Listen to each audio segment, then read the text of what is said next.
wabarakatuh.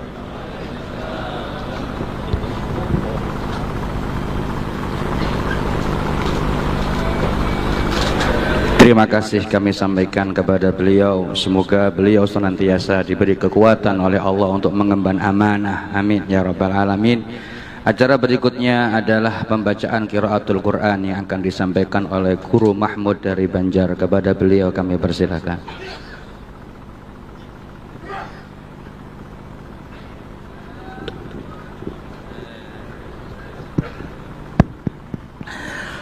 أعوذ بالله من الشيطان الرجيم.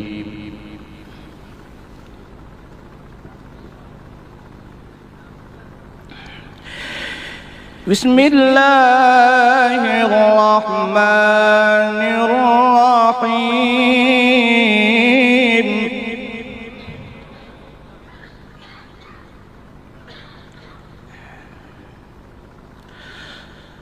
رب قد آتيتني من الملك وعلمتني من تأويل الأحاديث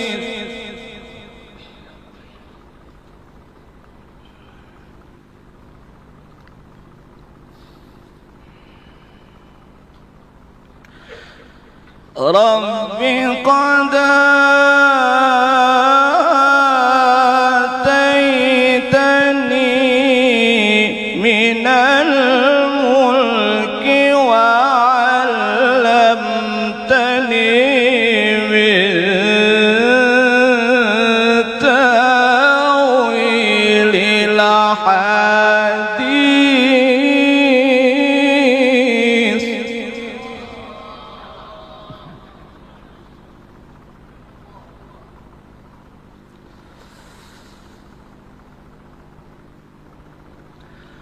فاطر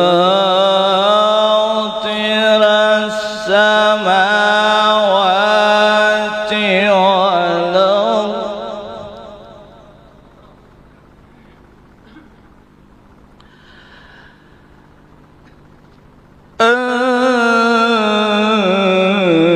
أنت ولي في الدنيا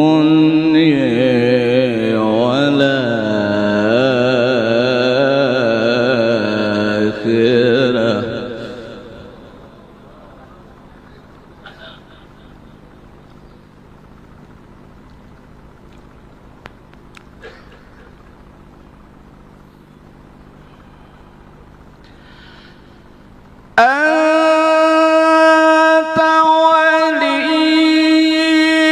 في الدنيا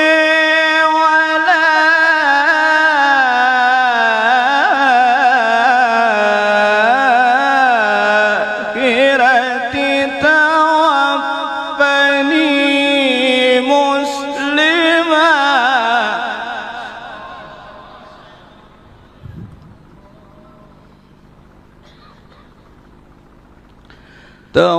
توفني مسلما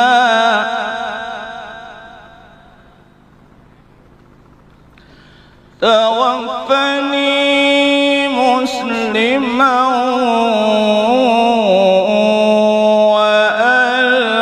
وألحقني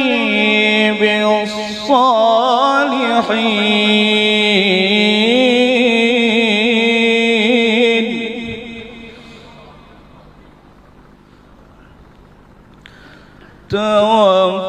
توفني مسلما وألحقني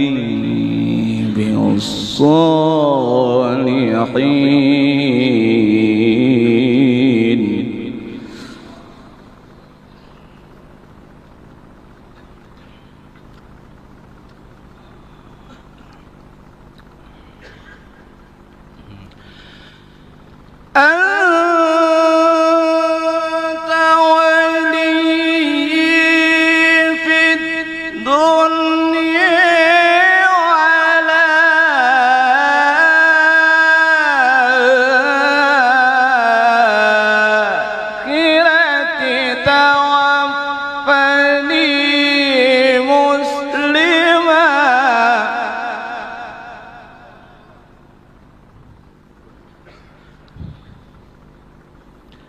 توفني مسلما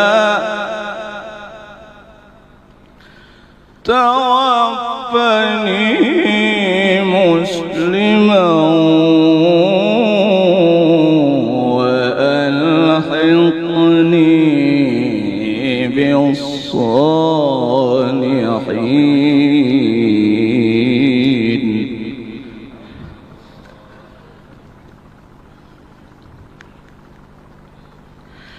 لا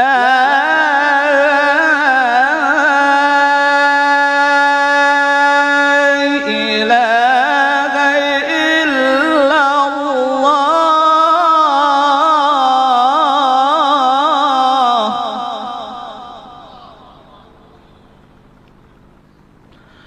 الله أكبر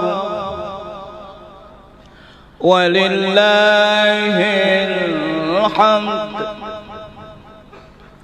بسم الله الرحمن الرحيم.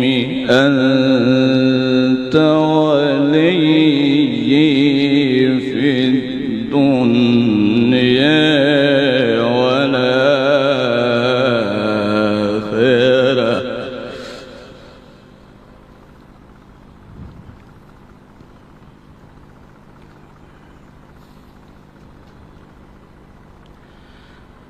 أنت ولي في الدنيا والآخرة.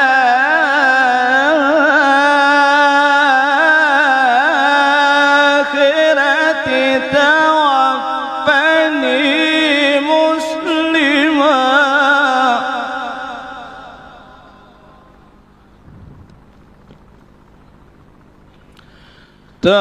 توفني مسلما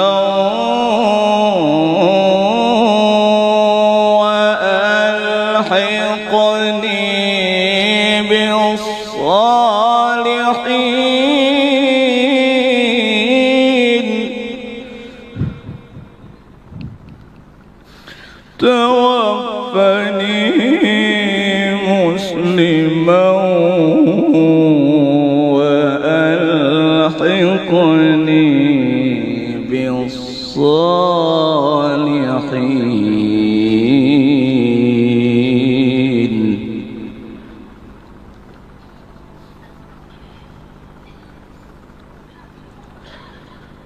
أنت ولي في الدنيا والآخرة.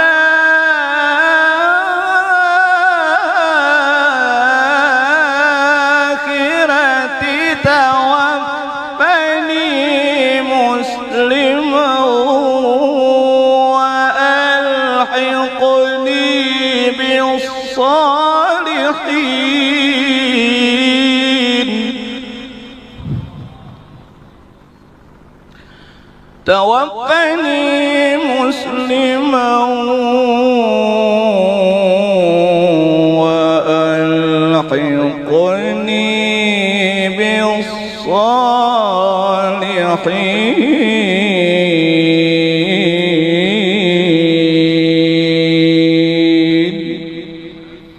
صدق الله العظيم. السلام عليكم ورحمة الله وبركاته.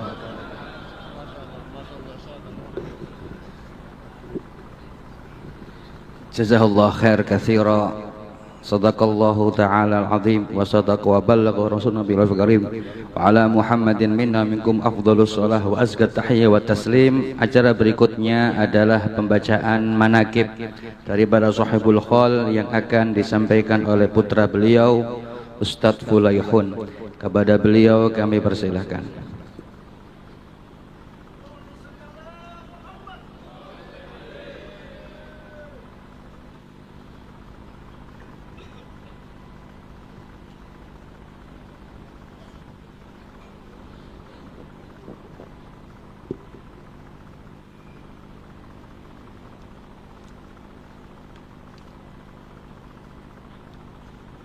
Bismillah. Assalamualaikum warahmatullahi wabarakatuh. Bismillahirrahmanirrahim. Alhamdulillahi rabbil alamin. Allahumma salli ala Sayyidina Muhammadin wa ala alihi wa sahbihi wa barik wa sallim ajma'in. Subhanaka la ilma lana illa ma 'allamtana innaka antal alimul hakim. Wa la hawla wa la quwwata illa billahil aliyyil azim. Adada kulli harfin kutiba yaktubu abadal abidin wa dahrad dahirin, amma ba'd. Yang saya muliakan para habaib, para abna'ir rasul alladzi tahharahumullahu tadhhira, dan para segenap alim ulama dan para asatid dan para hadirin dan hadirat yang senantiasa dirahmati oleh Allah Subhanahu wa taala. Di sini Al-Fakir akan membacakan sekilas daripada manaqib sahibul haul, yaitu Syekh Muhammad Syarwani Abdan. Bismillahirrahmanirrahim. Alhamdulillahi rabbil alamin.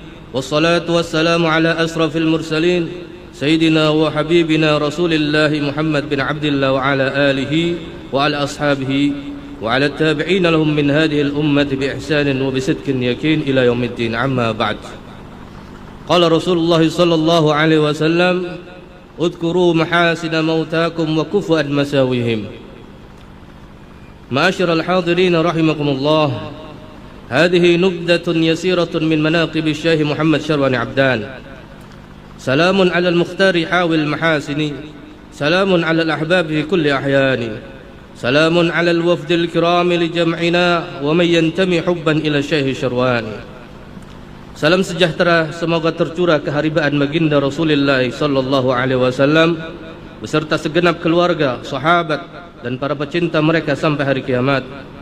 Dan salam sejahtera juga terucap kepada segenap yang hadir dalam acara haul guru kita, penuntun kita Syekh Muhammad Syarwani Abdan. Wal alimul habrus syahirul mulaqabu bi jauhari banjari Syekh Bangkiri Syarwani. Mudahhin bi awqatil hayati li khidmatil ulumi fa ni'mal akhdhu min thumratid dani. Salilul kiramil arifina bi rabbihim wa warisu asrarin huwa Syekh Syarwani. Sulalatu arsyadil uladil mafakhiri Khalifatu Qutbud Dahri Maulaya Sammani. Beliau adalah seorang alim, allamah, seorang yang telah menyatukan dalam dirinya antara ilmu syariat dan hakikat, antara ainul yakin dan hakul yakin. Sang mutiara dari Banjar, beliau guru bangil, beliau Syekh Muhammad Syarwani Abdan.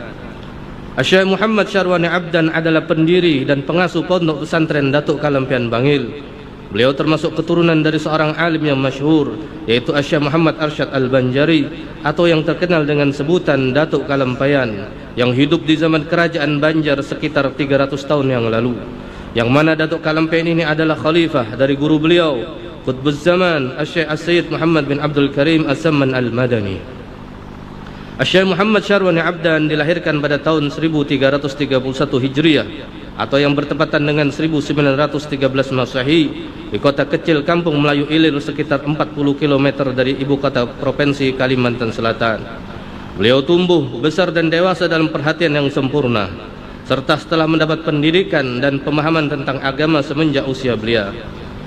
Di samping menerima pengajaran dari orang tua dan kerabat, beliau juga mengikuti pendidikan di Madrasah Darussalam Martapura, yang waktu itu dipimpin oleh paman beliau sendiri, yaitu Tuan Guru Al-Alimul Allamah Syekh Muhammad Kashful Anwar bin Haji Ismail.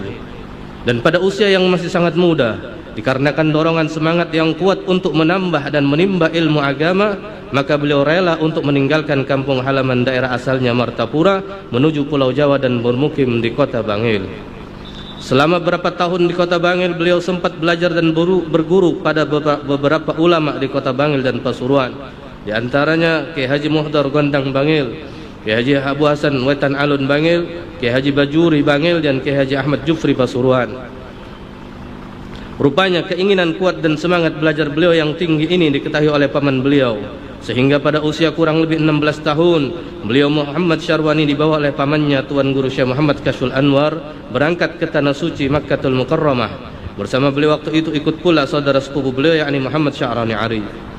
Tasaffa bi'aidil jawhari baina fastafa Tasaffa bi'aidil jawharini fastafa talamma'ta bil anwar يا شيخ شرواني تفرس فيه العارفون بأنه سيبقى رفيع القدر والجاه والشان.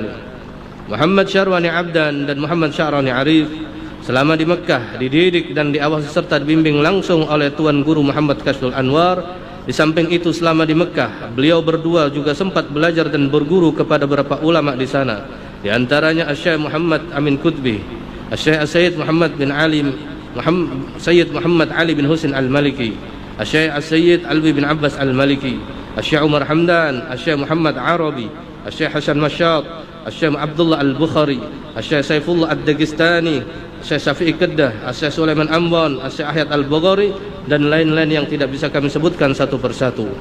Beliau tidak hanya mendapatkan pendidikan secara teori, namun juga praktek secara langsung dalam bimbingan paman sekaligus guru beliau, Syekh Muhammad Kashful Anwar bin Haji Ismail.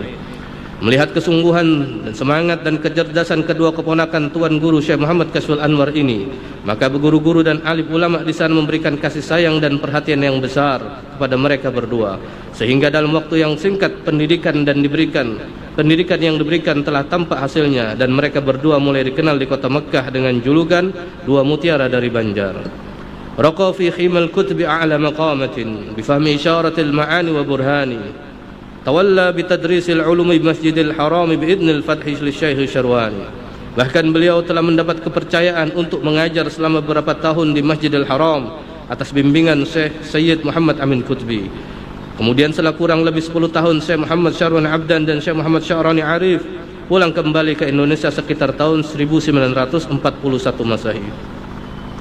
Wa fi audatil mabruki abshir bi audatin ububi nusaimatir rabi'i wa raihani. Majalis ilmin a'qid syekh khidmatan li rabti salati baina madi wa dil'ani. Laqad shamma min 'urfil ma'arif dhullatun faja'u li nailil hadd min kanzi Syarwani. Sekembali di tanah air, beliau Syekh Muhammad Syarwani Abdan memulai kegiatan mengajar dan berdakwah dengan melakukan beberapa aktivitas pengajaran di kota kelahirannya Martapura, serta mengajarkan majelis ta'lim di rumah. Setelah beberapa tahun tinggal di Martapura, beliau kemudian pindah ke kota Bangil. Ini menyusul keluarga beliau yang telah terdahulu berdiam di sini. Beliau merupakan sosok yang pandai menyembunyikan diri, khumul, tidak suka ketenaran dan sangat menjauh dari kemasyhuran. Dan sifat itu pun tercermin dalam perilaku beliau sehari-hari. Sehingga di awal-awal beliau bermukim di kota Bangil, banyak orang yang tidak mengetahui siapa beliau, kecuali kerabat beliau sendiri dan beberapa ulama tertentu di kota Bangil. Itu pun setelah mereka diberitahu oleh Kiai Haji Abdul Hamid Pasuruan yang merupakan kiai sepuh di kota Pasuruan. Banal mahad al-maimun wa sa'adu tali'un kama syamsu lahat min sa'ahibi qaumani. Walillahi babna qad hawad durr wal a'la wa jawhari sirru sirri min bahri Syarwani. Wa min laqabil jaddi syahiri musammian asa barakatul asli ila far'il jiryani. Dan baru pada tahun 1970 beliau mendirikan sebuah pondok pesantren di kota Bangil ini. Hal ini karena beliau betul-betul seorang murid yang mentasdikkan akan guru-gurunya. Karena menurut beliau perkataan seorang guru itu pasti benar, karena guru tidak akan bersifat dusta walaupun perkataan itu dalam bentuk doa. Lalu untuk mewujudkan itu seorang murid harus semaksimal mungkin untuk mewujudkan perkataan dan doa guru tersebut supaya tercatat sebagai seorang murid yang siddiq. Dan kemudian pondok yang dibangun diberi nama Pondok Pesantren Datuk Kalampean, sebuah nama yang beliau ambil dari lakop atau sebutan datuk beliau Syekh Muhammad Arsyad Al-Banjari, dengan harapan semoga keberkahan dari leluhur yang mulia tetap mengalir kepada anak cucu murid serta segenap para pecinta. وفيه انطوت كل المطامع وارتوت به الروح والعيش نعيم بشرواني ودا منبع الأسرار والعلم والهدى وكم قد تربى من شيوخ وشبان نعم بل ومن ضوء سناه تنورت بلاد بأقمار وأنجوم شرواني. Disinilah tersimpan segala yang diinginkan para penuntut ilmu dari samudra pengetahuan dan barokah. Mudah-mudahan Allah Subhanahu wa taala menjadikan pondok ini sebagai sumber dari terpancarnya segala asrar dan ilmu yang bermanfaat, serta menjadi sebab hidayah dan keberkahan bagi kita semua. Allahumma ja'al hadhil buq'atu buq'atan mubarakah nafi'atan daimatan ila yaumil qiyamah. Dan banyak pula dari murid, dan beliau telah menghasilkan beberapa karya tulis, di antaranya yang diterbitkan adalah sebuah kitab atau buku yang berjudul Ad-Dakhiratus Thamina li Ahlil Istiqamah, atau yang dikenal dengan simpanan berharga, dan terjemah syarah serta syarah qasidah Al-Burdah.